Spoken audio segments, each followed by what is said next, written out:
El Señor esté con vosotros. Lectura del Santo Evangelio según San Marcos. Gloria a ti, Señor. En aquel tiempo Jesús y sus discípulos se dirigieron a las aldeas de Cesarea de Filipo. Por el camino preguntó a sus discípulos: ¿quién dice la gente que soy yo? Ellos le contestaron: unos Juan el Bautista, otros Elías, y otros uno de los profetas. Él les preguntó: ¿y vosotros quién decís que soy? Tomando la palabra, Pedro le dijo: tú eres el Mesías. Y les conminó a que no hablaran a nadie acerca de esto, y empezó a instruirlos. El Hijo del Hombre tiene que padecer mucho, ser reprobado por los ancianos, sumos sacerdotes y escribas, ser ejecutado y resucitar a los 3 días. Y se lo explicaba con toda claridad. Entonces Pedro se lo llevó aparte y se puso a increparlo, pero él se volvió y mirando a los discípulos increpó a Pedro: ponte detrás de mí, Satanás, tú piensas como los hombres, no como Dios. Palabra del Señor. Gloria a ti, Señor Jesús. 2 temas hoy en las lecturas que son clásicos y evidentes. Clásicos y evidentes porque se han meditado tantas veces, pero que van contra la mentalidad del tiempo e incluso contra la nuestra. La primera, el gran problema de los ricos y pobres en la primera comunidad cristiana, y que pasa en todas las épocas. A los ricos tratarlos bien porque son ricos, y a los pobres, como si fuese una maldición, tratarlos mal. Nos pone este ejemplo: suponed que en vuestra asamblea entra un hombre con sortija de oro, traje lujoso. En la asamblea no hemos de entender las iglesias, sino la asamblea cristiana original se hacía en las casas, y además se hacía en las casas normalmente de los ricos. ¿Por qué de los ricos? Porque eran las casas grandes donde cabía una comunidad. Las comunidades primeras acostumbraban a ser de 20, 30, 40, 50, 60 personas, 100 como mucho. Y eso no cabe en las casas pequeñas de la época. Así que eso normalmente se reunían en las casas grandes, y eso era de la gente más acomodada de la comunidad.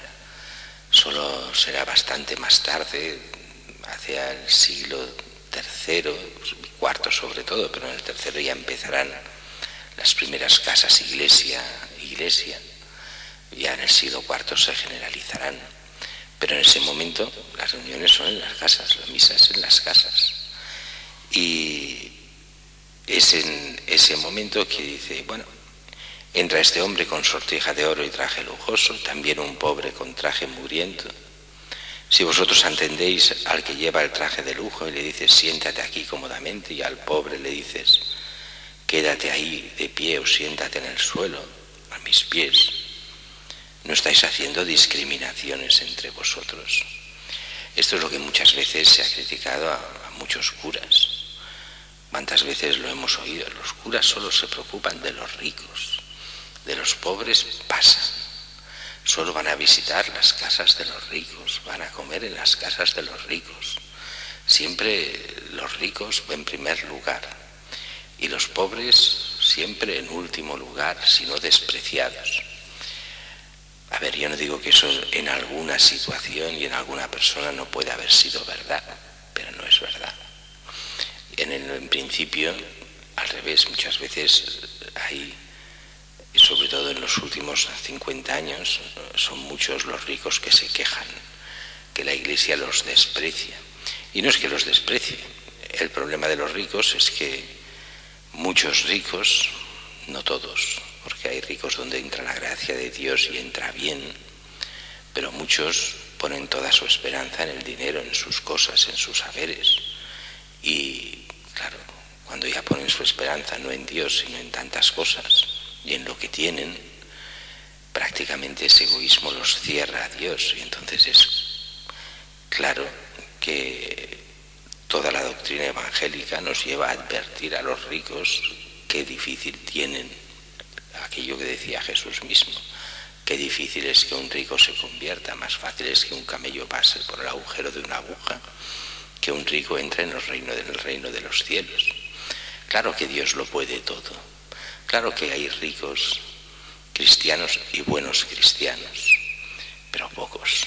Normalmente el dinero lleva a poner toda su confianza en el dinero y es difícil ser rico y buen cristiano. No imposible, pero difícil.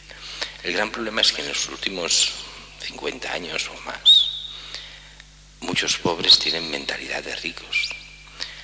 Son pobres objetivamente en el sentido de que no tienen riquezas, pero tienen esa codicia del rico, con lo cual son ricos sin tener nada, y a nivel de iglesia, a nivel de fe, pues van perdiendo la fe porque viven como ricos, aunque no tengan nada. Viven pensando solo en el dinero, en el tener, en las posesiones, en el buscar más y más y más y en estar por encima de los demás. No son nada, pero solo aspiran a ser algo. Y entonces no se dan cuenta de que van perdiendo lo que es la gracia, lo que es la fe, lo que es el ser humano como hijo de Dios. Por eso estamos en una sociedad un poco complicada o muy complicada, porque el pobre es rico de deseo y el rico está normalmente alejado de Dios, aunque formalmente incluso muchas veces sean cristianos, algunos, pocos, cada vez menos, cada vez es más evidente cómo la riqueza aparta del todo de Dios, sobre todo poner a Dios al dinero como otro Dios. En el fondo el Dios no es el dinero, en el fondo cada uno de nosotros se va haciendo a sí mismo como un Dios que lo aparta del Dios verdadero. Mientras que el Evangelio de hoy nos habla de este texto más que famoso. ¿Quién dice la gente que soy yo?, dice Jesús. Unos que Juan Bautista, otros que Elías, otro uno de los profetas. ¿Y vosotros? ¿Quién decís que soy yo? Y aquí sale por primera vez de forma clarísima y elemental la visión de Jesús y de los apóstoles. Tú eres el Mesías, el Hijo de Dios. Sí, Él es el Mesías. Y Jesús esta vez no tira pelotas fuera. Normalmente sabéis que se llama esto el secreto mesiánico. Secreto porque Jesús no quería que se llamase el Mesías, pero no porque no lo fuese, sino porque no era lo que la gente creía del Mesías. La gente esperaba ese Mesías político de la teología de la liberación, de esta teología que piensa que este Mesías viene a libertar al pueblo de la opresión política, la opresión de los romanos en esa época. Por eso los herodianos lo temían, pero no era eso lo que Jesús venía a hacer. Nos venía a liberar del pecado, del mal, de la muerte, para darnos vida eterna. Por eso Jesús empieza a instruirlos. Les dice que sí, que es el Mesías, pero que no lo digan a nadie, porque el Hijo del Hombre tiene que padecer mucho, ser reprobado por los ancianos, sumos sacerdotes y escribas, ser ejecutado y resucitar al tercer día. Ese es el Mesías, el que muere por nuestros pecados.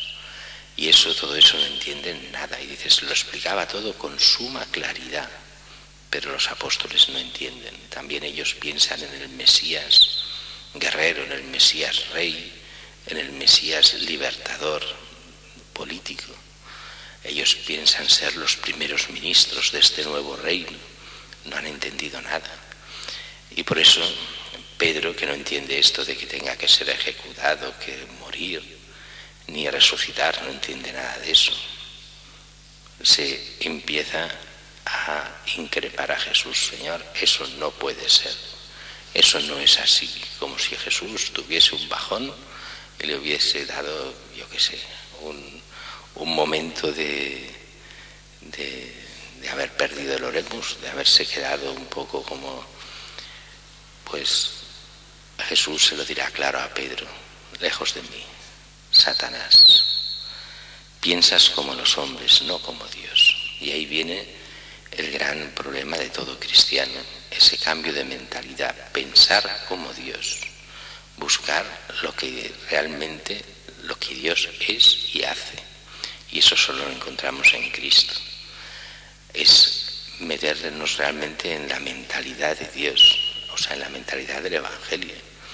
Es conocer realmente a Cristo y poner en práctica lo que enseña. Esa es la misión cristiana, ser de Cristo, hacernos en Cristo hijos de Dios.